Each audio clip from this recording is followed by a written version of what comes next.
নমস্কার বন্ধুরা, আজকে দেখাবো লোটে মাছ দিয়ে ফিশ ফ্রাই। একদম পুরো লম্বা লম্বা ফিশ ফ্রাই হবে, যেরকম ভেটকি মাছের ফিশ ফ্রাই আমরা খেয়ে থাকি বা ভেটকি ফ্রাই খেয়ে থাকি, এটাও ঠিক ওরকমই হবে। কিভাবে বানাবো আর কি করে কাটিং প্রসেস করব, সমস্ত টিপস আর ট্রিক্সের সাথে থাকবে পুরো ভিডিওটা। কেউ একদম মিস করবেন না, পুরো এন্ড অবধি দেখবেন, তাহলে আপনারাও বাড়িতে আর খরচা করে ভেটকি মাছ না কিনে লোটে মাছ দিয়ে দারুণ স্বাদের একটা ফিশ ফ্রাই খেতে পারবেন।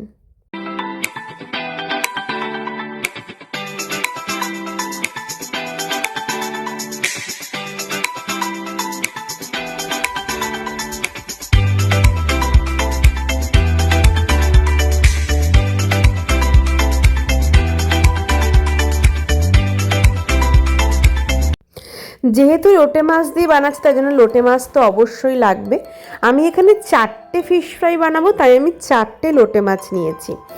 এটা কিন্তু লোটে ফ্রাই নয়, লোটে ফ্রাই কিন্তু লোটে মাছের যেরকম মানে স্ট্রাকচার সেই অনুযায়ী হবে, কিন্তু এটা হচ্ছে ফিশ ফ্রাই, মানে পুরো ফিশ ফ্রাই একদম ভেটকি মাছের মতো ফিলে কাটবো।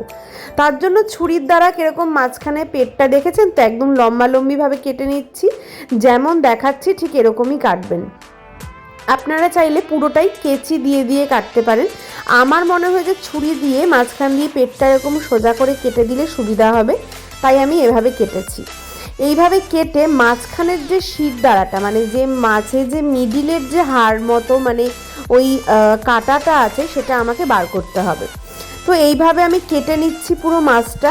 তারপর আমি মাথার দিকটা, যেখানে আর কি শিরদাঁড়াটা মানে অংশটা লেগে থাকে, সেইখানটাও আমি কেটে নেব, যাতে ওইটা আমার খুব সহজেই মানে এই যে শিরদাঁড়াটা, এটা আমি খুব সহজেই বার করতে পারি। এরপর আমি কাঁচির দ্বারায় কেটে কেটে সমস্ত শিরদাঁড়াটা বার করে নিচ্ছি। আপনাদের যাতে সুবিধা হয় ফিলে কিভাবে কাটবেন সেটা ভালো করে মানে বোঝার, সেই কারণের জন্য আমি এইভাবে আপনাদেরকে দেখিয়ে দিচ্ছি, যাতে আপনারা খুব ভালো করে বুঝতে ও শিখতে পারেন। আশা করছি আমি খুব ভালোভাবেই বোঝাতে পারলাম যে আমি কিভাবে এটার ফিলেটাকে কেটেছি। এইভাবে আমি সমস্ত মাছের ফিলেগুলো ঠিক সেম প্রসেসে কাটবো। একটু তাড়াতাড়ি দেখাচ্ছি। ঠিক যেভাবে আমি এর আগেরটা ফিলে করেছি, সেইভাবেই আমি একের পর এক মাছের ফিলেগুলো কেটে নিচ্ছি। প্রথমে মিডিলটা ভালো করে ছুরি দিয়ে চিড়ে নিচ্ছি, তারপরে আমি শিরদাঁড়ার জায়গাটা কাঁচি দিয়ে কেটে ওটাকে বাদ দিয়ে দিচ্ছি, যাতে আমার মাছটা একদম সোজা মতো লম্বা একটা ভেটকি মাছের ফিলের মতো চওড়া হয়ে যায়। আর ফিশ ফ্রাইটা যেন পুরো ভেটকি মাছের ফিশ ফ্রাইয়ের মতোই হয়, যাতে ধরাই না পড়েন যে আপনি লোটে মাছকে এইভাবে একটা কারুকার্য করেছেন। লোটে মাছ অনেকে খেতে চায় না, তাদেরকেও কিন্তু আপনি ঠিক এরমভাবেই ফিশ ফ্রাই করে খাইয়ে দিতে পারেন। ট্রাস্ট মি, কেউ একটুও বুঝবে না, আর সেরকমই টেস্টি হবে। তো ফিলেটা কাটা হয়ে গেছে, বুঝতেই পারছেন ঠিক কীভাবে কেটেছি। কতটা সহজ পদ্ধতিতে দেখালাম সেটাও আপনারা বুঝতে পারলেন। এরপর একে আমি ম্যারিনেশন করব। আপনারা খুব ভালো করে জানেন যে লোটে মাছ থেকে প্রচণ্ড পরিমাণে জল বেরোয়, এতটাই জল বেরোয় যে এটা অনেক সময় রান্না করার সময় মানে একদমই জল লাগে না, আর অনেক সময় রান্না করার সময় অতিরিক্ত জলের পরিমাণে শুকোতেও অনেকটা টাইম লাগে। তো এটার জন্য আমরা দুভাবে ম্যারিনেশন করব। প্রথমে নুন দিয়ে গোলমরিচের গুঁড়ো, আর এদিকে হচ্ছে একটুখানি শুকনো লঙ্কা, এই সমস্ত কিছু দিয়ে আমি ম্যারিনেট করছি। নুনটা একটু দিলাম কারণ হচ্ছে এর যে অতিরিক্ত জল সেটা যাতে বার হয়ে যায়, আর কোনোভাবেই যাতে পরবর্তীকালে যখন আরেকটা আমি ম্যারিনেশন করব বা ময়দা বা অ্যারারুটে কোটিং করব, তাতে যাতে কোনো অসুবিধা না হয় সেই জন্য।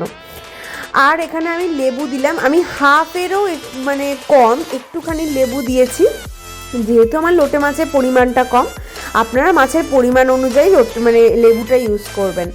তো এইভাবে আমি ভালো করে মাখিয়ে নিচ্ছি সমস্ত মশলা। মাখিয়ে নিয়ে আমি এটাকে বেশিক্ষণ ম্যারিনেট করতে হয় না, খুবই হালকা মাছ, আর ভীষণই তাড়াতাড়ি এটা সেদ্ধও হয়ে যায়, রান্না করতেও সুবিধা হয়। সেই জন্য জলটা একটুখানি যাতে এর ব্যালেন্স হয়, সেই কারণের জন্য এটাকে দুভাবে ম্যারিনেট করছি। তো এইভাবে ম্যারিনেট করে আমি এটাকে 10 থেকে 15 মিনিট রেখে দেবো।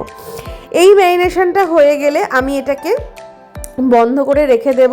দেন আমি আরেকটা ম্যারিনেশনের প্রিপারেশন করব। সেটার জন্য আমার কি কি লাগবে সেটাও আমি তোমাদেরকে দেখাবো। তো প্রথমে এই ম্যারিনেশনটা আমার কমপ্লিট হয়ে গেছে, ঢেকে রাখছি। এবার আমি এখানে চলে এসেছি 15 মিনিট পর। মোটামুটি খুব একটা বেশি জল কিন্তু রিলিজ হয়নি, কিন্তু যাতে ওয়াটারটা ভেতরেই আর কি ব্যালেন্স হয়ে থাকে সেই জন্য এই ম্যারিনেশনটা খুবই দরকার। এরপরে আমি এখানে দিয়েছি হচ্ছে আদা, রসুন আর ধনেপাতা আর কাঁচা লঙ্কার একটা পেস্ট, সেটা দিয়ে আমি সেকেন্ড ম্যারিনেশনটা কমপ্লিট করলাম। সেকেন্ড ম্যারিনেশনটা করে আমি এখানে মোটামুটি আবারও এখানে 5 থেকে 7 মিনিটের জন্য রেখে দেব, যাতে সমস্ত এই মশলাটা ভেতরের দিকে ঢুকে যায় আর খেতেও টেস্টি লাগে।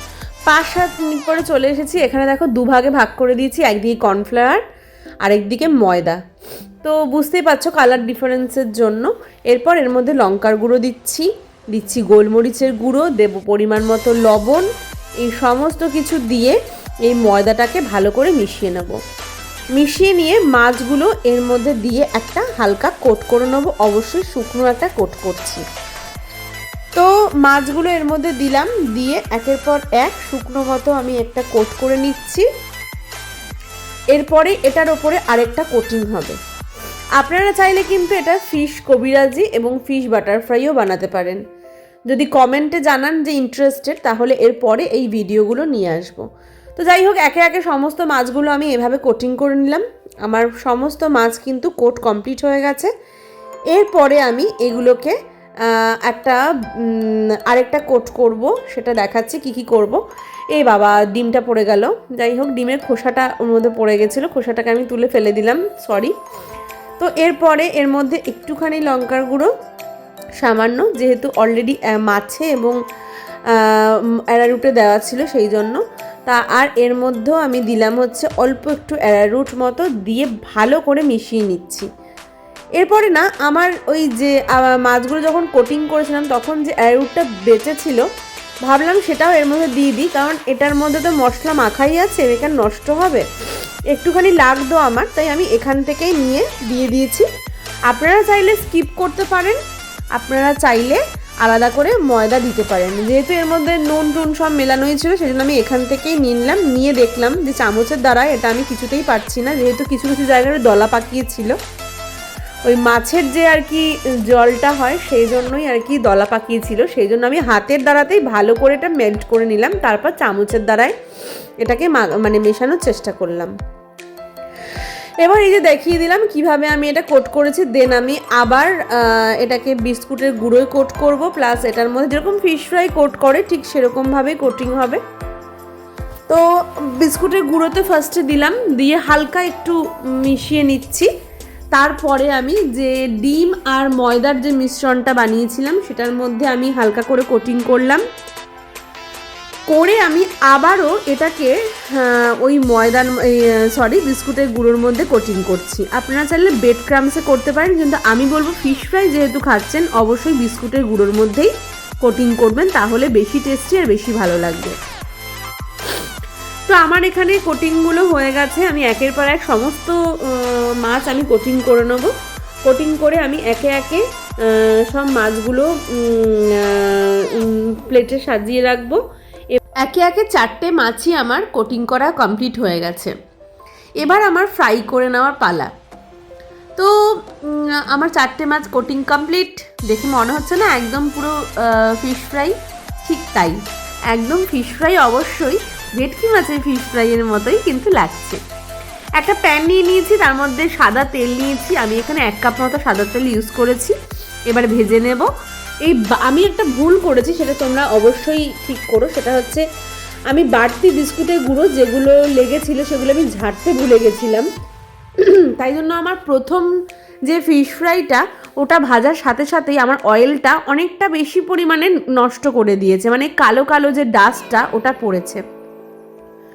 তাই তোমরা বাড়িতে যখন ট্রাই করবে তখন অবশ্যই ফিশ ফ্রাইগুলো পুরোপুরি কোটিং হয়ে যাওয়ার পরে সামান্য একটুখানি ঝেড়ে, 2 হাত দিয়ে যেরকম রুটি ঝাড়ে ওরকমভাবে ঝেড়ে দেন তোমরা তেলে ছেড়ো, তাহলে কিন্তু এই আমার মতো তেলটা তাড়াতাড়ি কালো হয়ে যাবে না, মানে এই ডাস্টগুলো পড়ে নষ্ট হবে না। পরে এই তেল বেঁচে গেলে কিন্তু কোনো কাজেও লাগানো যায় না, এই ডাস্টগুলোর জন্য আবার ছাড়তে হয়। তো যাই হোক, ফিশ ফ্রাই একে একে ভেজে নিয়েছি। খুব নরম যেহেতু মাছ, তাই জন্য ভাজতে বেশিক্ষণ টাইম লাগে না। এক পিঠটা একটু হয়ে গেলে আরেক পিঠ উল্টো দিলেই ফ্রাই একদম কমপ্লিট। এরপর আমি এটাকে খাচ্ছি হচ্ছে হোয়াইট সস। অবশ্যই দেখাবো কিভাবে বানিয়েছিলাম, বাড়িতে তৈরি করা মেয়োনিজ, আর এদিকে হচ্ছে টমেটো সস। এই দুটো দিয়ে আমি ফিশ ফ্রাইটা একদম ফাটাফাটি করে খেয়ে নিয়েছি। অবশ্যই কমেন্ট বক্সে জানাবে যে ফিশ কবিরাজ ফিশ বাটার ফ্রাইয়ের রেসিপি তোমাদের দরকার কিনা লোটে মাছের, তাহলে আমি অবশ্যই আপলোড করব। আর আমার এই রেসিপিগুলো তোমাদের কেমন লাগছে সেটাও কিন্তু জানাতে ভুলবে না। যারা এখনও অবধি আমার চ্যানেলটা সাবস্ক্রাইব করোনি তাদেরকে বলে রাখি, অবশ্যই আমার চ্যানেলটা সাবস্ক্রাইব করতে, আমার সাথে বন্ধুত্ব করতে একদম ভুলবে না। সমস্ত রান্নার টিপস পেতে কিন্তু অবশ্যই চ্যানেলটা সাবস্ক্রাইব আর বেল আইকনটা টিপতেই হবে।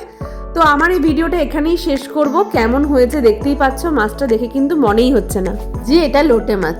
ভেতরটা তাই জন্য ভেঙে একটু দেখিয়ে দিলাম। খেতেও কিন্তু একদম অ্যাজ ইট ইজ অনেকটা সেমই হয়।